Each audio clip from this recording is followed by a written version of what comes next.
Hi everyone! Welcome sa channel ko. Ako nga pala si Janus na Pinoy Techdad. Today, pag-uusapan natin isa sa mga phones na nakalimutan nyo na agad dahil ang daming phones na magaganda na lumabas after this. Pero ipapaalala ko sa inyo na napakaganda ng value nito dahil ito ang Poco X4 GT at makukuha nyo na lang to sa halagang 14,990 pesos ngayong 11/11 sale para sa 8128 variant. At ang maganda dito, pwede nyo pang gamitan ng vouchers. Abangan nyo dahil mamimigay din tayo ng special vouchers sa Facebook page ko. So, let's go! Pag-usapan na natin, ito ang long-term review ko ng Poco X4 GT.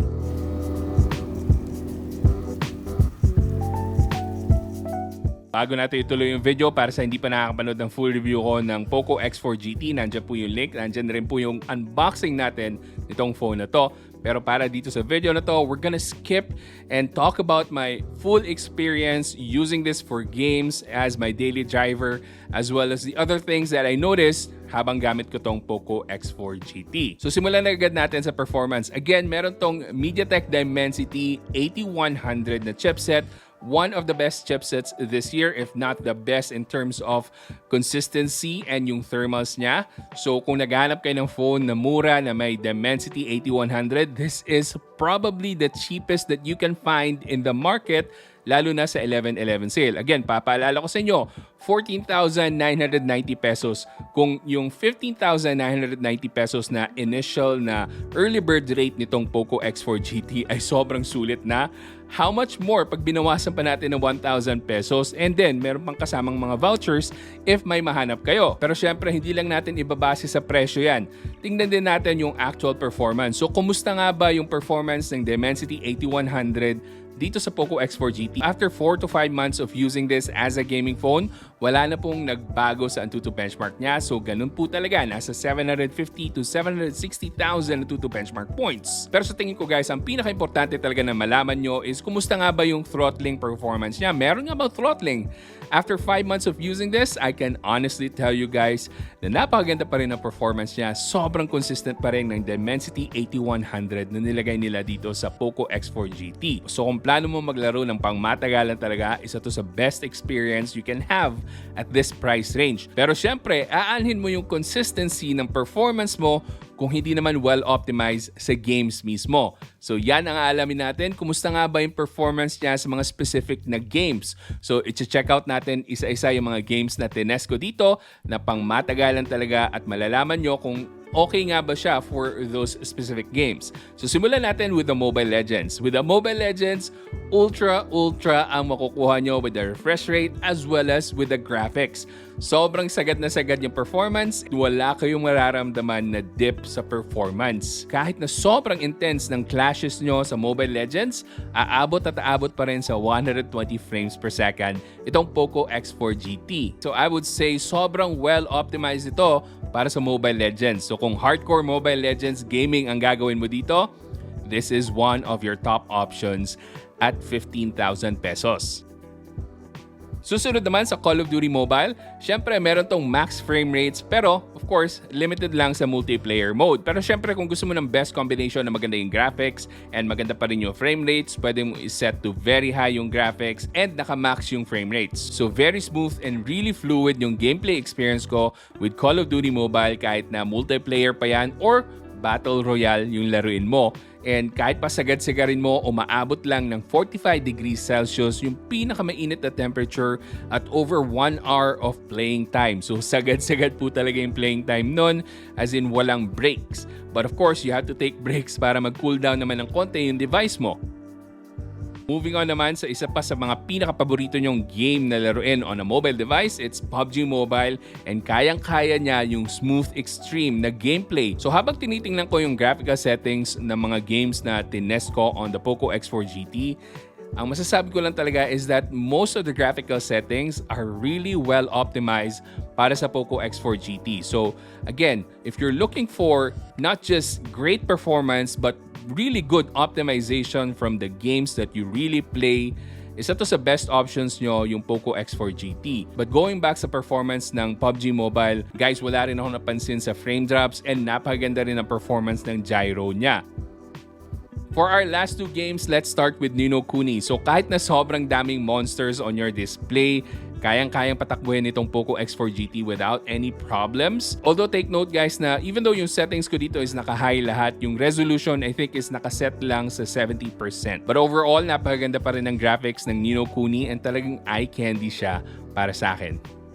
Pinakahuli sa mga tinest natin is Genshin Impact. Of course, naka-highest graphical settings, naka 60 frames per second, maning-mani.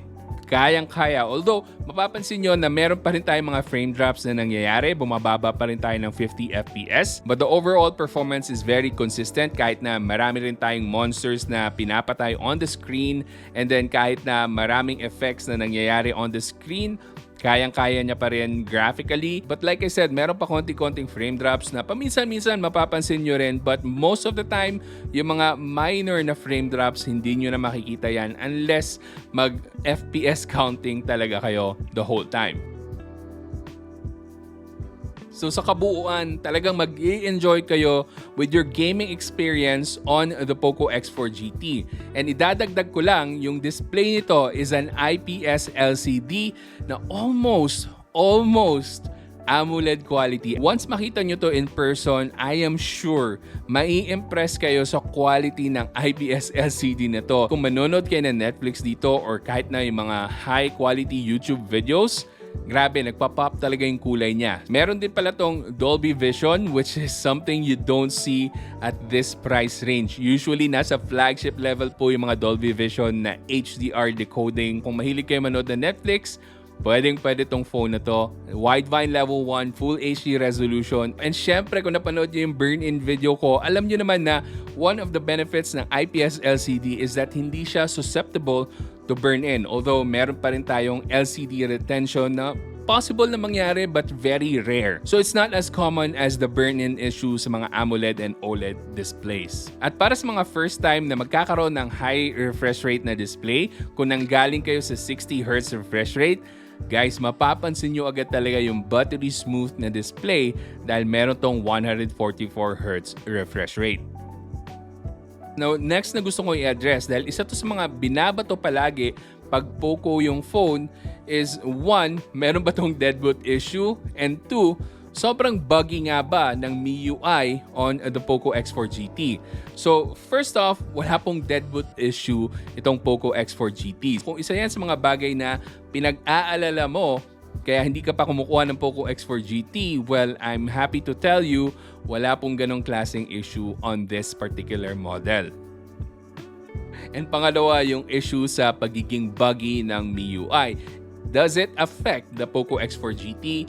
In my experience, guys, wala gaanong bugs, but there is one thing that I noticed while using the Poco X4 GT for gaming. So yung game turbo niya, which is your kind of game assistant pag naglalaro ka, so nawawala pa minsan-minsan using certain games. So sa akin, napapansin ko nawawala siya while playing Genshin Impact. So I don't know bakit bigla na lang siya nawawala.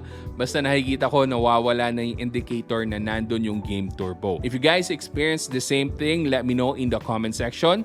Pero aside from that, wala na akong iba pang na-experience na bugs on the MIUI dito sa Poco X4 GT. Pero kayo, kung meron kayong mga na-experience, let me know in the comment section para matulungan natin yung mga nag-aalala tungkol sa bugs ng MIUI, lalong-lalo na dito sa Poco X4 GT. Susunod naman guys, gusto ko palang ibahagi sa inyo na yung sa initial video ko, sinabi ko kasi na yung charging nito, yung 67-watt charging niya, hindi kasing bilis nung Poco X3 GT ko before.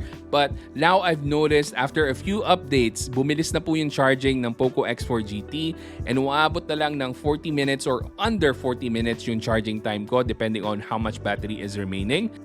Na kung battery life naman ang usapan for heavy gaming, yung 5,080 mAh na battery capacity nito Poco X4 GT ay kakayanin ang 4 to 5 hours of screen on time kung naglalaro kayo ng tuloy-tuloy na walang pahinga. Now of course, depende pa rin yan sa ilang mga factors tulad na lang kung anong klaseng game ang nilalaro mo and how much refresh rate you're using.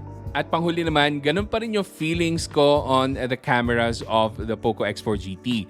It's decent at best. So, this is really more of a gaming phone talaga and maaasahan mo yung gaming side niya, but when you talk about the cameras, this is not gonna be the best coming from Poco. But again, decent at best. Kung meron magandang lighting, okay naman yung mga kuha. Pero if medyo challenging yung lighting scenarios nyo, of course, mahihirapan na siya. So again, take note guys, you're buying the Poco X4 GT for its gaming performance, not its cameras. Alright, so for my final thoughts para dito sa long-term review natin ng Poco X4 GT, this is still something that I can highly recommend to everyone who's a gamer, lalong-lalo na para sa mga gamers na hindi na kayang i-stretch out pa yung budget nila. Again, sa 1111 guys, 14,990 pesos na lang po ito. Lahat po ng links nandyan sa description box. Napakasulit po talaga ng specs na makukuha nyo dito. Flagship chipset, Dimensity 8100, napakaganda ng performance. Yung display niya, it's top-notch IPS LCD, 144Hz refresh rate, and yung battery life niya sobrang ganda, as well as the fast charging. 40 minutes lang tapos ka na mag-charge. This is really a good option at 15,000 pesos. And para naman sa mga bugs na sinasabi nila na rampant dito sa mga Poco phones, hindi ko po napansin dito sa Poco X4 GT. Again, kung may mga napansin kayo na bugs na baka deal breaker para sa iba, mention it in the comment section para matulungan natin yung ibang mga viewers. And syempre para sa mga Poco X4 GT users, tulungan natin mag-decide yung ibang mga viewers natin para lang makita nila kung ano nga ba yung mga good side as well as the bad side ng mga Poco X4 GT units na meron kayo. So I hope you enjoyed this video at nakatulong sa inyo. At kung gusto pang manood ng mga videos ko, meron po akong mga ililink dyan. I'm sure magugustuhan nyo yan lahat. So hanggang sa susunod, ako nga pala ulit si Janus ng Pinoy Techdad. Kita-kita ulit tayo.